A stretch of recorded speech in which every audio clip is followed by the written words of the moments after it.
Hello students, how are you.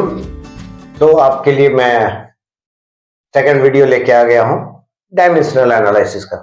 पहले part में हम लोगों ने देखा था कि डायमेंशन क्या होता है, डायमेंशनल फार्मूला कैसे डिजाइन होता है, कैसे बनता है किसी फिजिकल क्वांटिटी का, और एक और पढ़े थे प्रिंसिपल ऑफ होमोजेनिटी।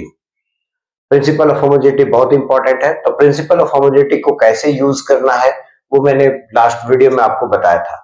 आज का जो वीडियो है वो है डायमेंशनल एनालिसिस के एप्लीकेशन पर। तो डायमेंशनल एनालिसिस के मोस्टली 3 एप्लीकेशन है। पहला है to check the correctness of a physical equation. कोई फिजिक्स का इक्वेशन है, उस इक्वेशन में आपको डाउट है कि नहीं मैंने फॉर्मूला गलत लिख दिया है, तो आप क्या कर सकते हो कि चेक कर सकते हो अपने डायमेंशनल एनालिसिस के स्किल के बेस पे। दूसरा है to convert the value of a physical quantity from one system to another system, एक सिस्टम से दूसरे सिस्टम में। तीसरा जो इसका यूज है वो है कभी कभी कुछ फॉर्मूला को आप डिजाइन कर सकते हो डायमेंशनली। मान लेते हैं आपको एक फॉर्मूला देते हैं कि भैया ये क्वांटिटी इन्वॉल्व है, तो इसके लिए एक फॉर्मूला बनाइए, डिजाइन कीजिए।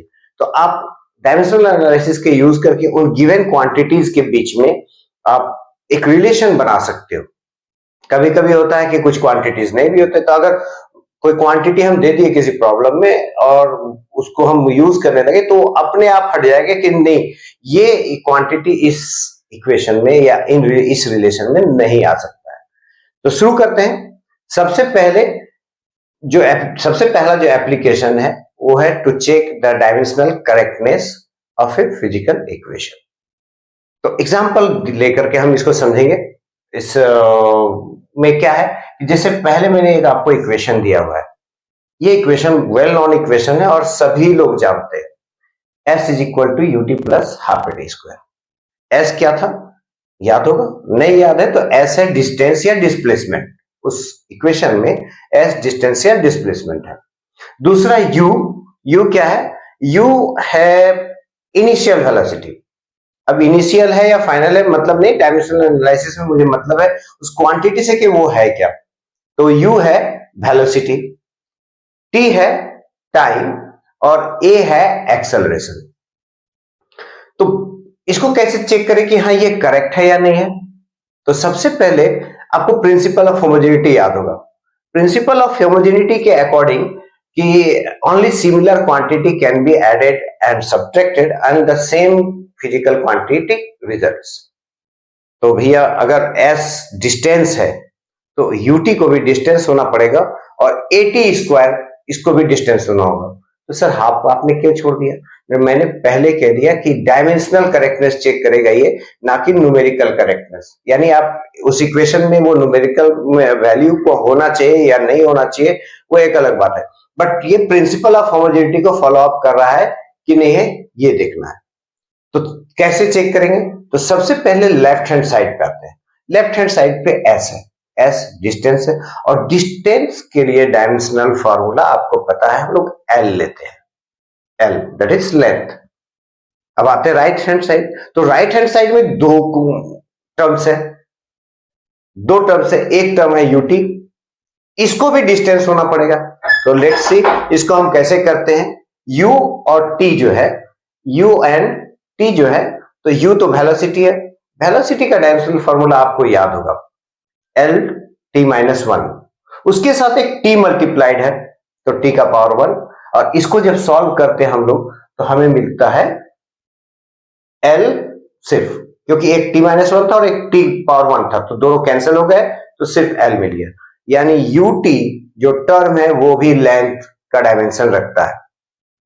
अब आते हैं राइट हैंड साइड के सेकेंड टर्म पे।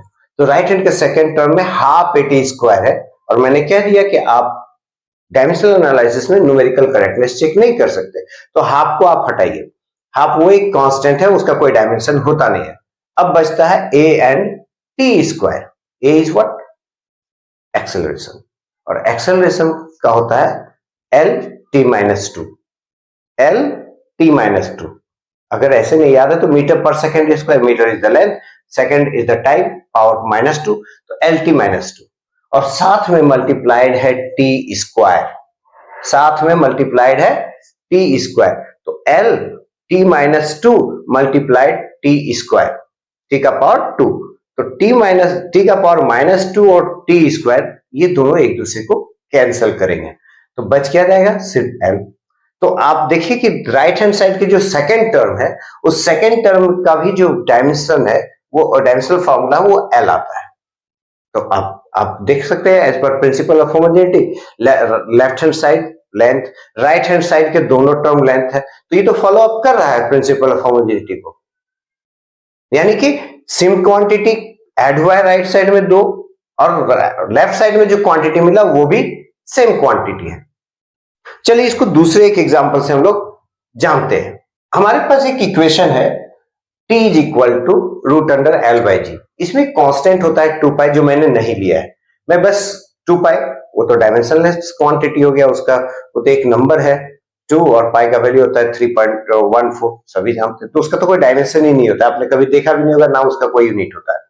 तो अभी हमारे पास t equal to root under L by g है, तो t क्या है, t है टाइम पीरियड सिंपल पेंडुलम का, और l length of the pendulum है, लेंथ सिंपल पेंडुलम का जो लेंथ होता है वो लेंथ है, और g well non gravitational acceleration.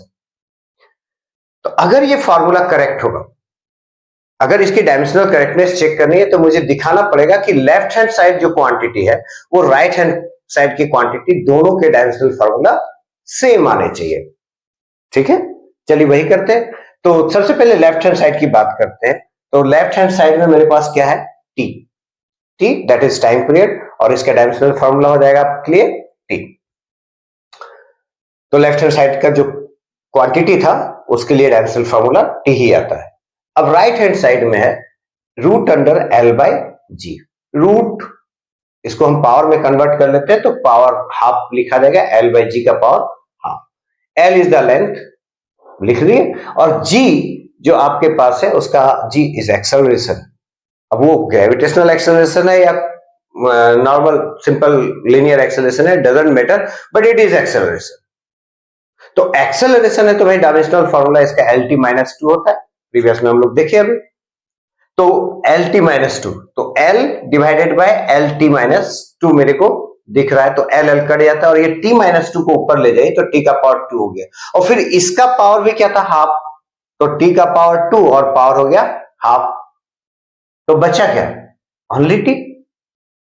इसका मतलब है कि लेफ्ट हैंड साइड में जो क्वांटिटी है वो है टी टाइम पीरियड, उसका डायमेंशनल फॉर्मूला भी आता है टी, और राइट हैंड साइड में जो root under L by g है, इसको जब कैलकुलेट किया, इसका जब डायमेंशनल फॉर्मूला कैलकुलेट किया, तो it is again T. So as per principle of homogeneity, the dimension on both side या dimensional formula on both side of the equation must be same, and if it is same, अगर ये same है तो इसका मतलब है कि equation मेरा करेक्ट है, तो ये कह सकते हैं कि दिस इक्वेशन इज करेक्ट। एक और एग्जांपल लेते हैं आपकी सुविधा के लिए, ताकि आप इसको बार बार रिपीट करके देख ले और समझ ले कि हर बार आपको यही करना होता है कि कभी भी कोई डायमेंशनल एनालिसिस का ये चेक करना हो, डायमेंशनल फॉर्मूला उस करेक्टनेस चेक करना हो, तो आपको रिपीटेडली यही वर्क करना पड़ता है। एक और मेरे पास फॉर्मूला है, उसको चेक कर। सो एग्जांपल है, जब आप किसी ऑब्जेक्ट को सर्कुलर बांध लेते हैं रस्सी से, उसको सर्किल में घुमाते हैं, या कोई ऑब्जेक्ट सर्कुलर मोशन में होता है, उस पर बाहर की तरफ सूडो फोर्स, काल्पनिक फोर्स है नहीं, वो एक्चुअली काल्पनिक फोर्स आपको महसूस होता है, जिसको बोलते हैं सेंट्रीफ्यूगल फोर्स। और सेंट्रीफ्यूगल फोर्स के लिए एक इक्वेशन यहाँ पे आपको दिखा रहे हैं हम, F equal to M V square. Prove करना है आपको, चेक करना है कि हाँ ये इक्वेशन आपने करेक्ट लिखा है सर। क्या करना पड़ेगा, बस वही मुझे ये दिखा देना है कि ये इक्वेशन डायमेंशनली करेक्ट है, तो इसके लिए लेफ्ट हैंड साइड और राइट हैंड साइड दोनों का जो डायमेंशनल फॉर्मूला सेम होना चाहिए। तो स्टार्ट करते हैं। सबसे पहले लेफ्ट हैंड साइड में फोर्स है, फोर्स का होता है ml t माइनस टू, नहीं है अगर याद तो कुछ लगभग आपके पास जो लिस्ट होता है बुक में, उसके 15 to 20 जो फर्स्ट फिजिकल क्वांटिटी है उनके डायमेंशनल फॉर्मूला आपको याद कर लेने चाहिए। तो हाँ, यहां पे आते हैं कि फोर्स, तो फोर्स का डायमेंशनल फॉर्मूला होता है ml_t-2। ठीक है, लेफ्ट हैंड साइड का ml_t-2 है ना। राइट हैंड साइड में चेक करते, तो राइट हैंड साइड में मेरे पास है mv²/r। m is the mass, तो उसका तो डायमेंशनल फॉर्मूला हो गया m, और वेलोसिटी lt-1, वेलोसिटी lt-1, और यहां पे वेलोसिटी का स्क्वायर है तो lt-1 का स्क्वायर हो गया, और divided by radius of the circle, radius of the circle, और रेडियस लेंथ होता है, तो उसका डायमेंशनल फॉर्मूला जो आएगा वो L आएगा। अब इसको जरा सा सॉल्व करते हैं, तो इसको सॉल्व करने से आपको क्या मिलेगा? जब आप इसको सॉल्व करेंगे तो आपका ml_t-2 आ गया। तो लेफ्ट हैंड साइड में आपके पास जो आपके पास फोर्स था, उसका आपका डायमेंशनल फॉर्मूला ml_t-2 है, और राइट साइड में जो mv²/r आया, इसका भी डायमेंशनल फॉर्मूला ml_t-2 है। इस तरह से हम देखते हैं कि लेफ्ट साइड और राइट साइड, बोथ साइड जो है सेम फिजिकल क्वांटिटी को रिप्रेजेंट कर रहा है, क्योंकि दोनों साइड के डायमेंशनल फॉर्मूला सेम आए, तो इक्वेशन इज करेक्ट। इस तरह से आप बहुत सारे ऐसे इक्वेशंस होते हैं, आप प्रैक्टिस कर सकते हैं, बुक में आपके होंगे, तो बहुत सारे ऐसे प्रॉब्लम्स होते हैं जिसको आप चेक कर सकते हो, बहुत सारे फॉर्मूलाज होते हैं जिसको आप चेक कर सकते हो कि वो डायमेंशनली करेक्ट है या नहीं है। पूरे चीज में एक बात को हमेशा याद रखिएगा कि कोई भी कांस्टेंट अगर आता है तो उस कांस्टेंट को अगर हम लोग डायमेंशनलेस कांस्टेंट कहते हैं, यानी कोई नंबर टाइप का आता है, तो वो डायमेंशनल एनालिसिस के इस सेक्शन में तो कैलकुलेट नहीं होना, या डायमेंशनल एनालिसिस में वो आता ही नहीं है। तो जैसे मैंने उसमें हाफ छोड़ दिया था 1/2 फर्स्ट वाले एग्जांपल में, तो वो नहीं लेना था। एक दूसरा है कि ये केवल डायमेंशनल करेक्टनेस चेक कर सकता है, ये फॉर्मूला एकदम एग्जैक्टली फिजिक्स के नियम के अनुसार करेक्ट है या नहीं है, ये नहीं कर सकता है। इस बात को हमेशा याद रखेंगे। अब इसका जो दूसरा एप्लीकेशन है, सेकंड एप्लीकेशन, उसके लिए हम लोग एक और नया वीडियो बनाएंगे। तब तक के लिए थैंक यू, और जाने से पहले चैनल को, अगर मेरे ये वीडियोस पसंद आ रहे हैं तो चैनल को सब्सक्राइब कर लीजिए, शेयर कर दीजिए, लाइक कर दीजिए। Thank you and have a nice day.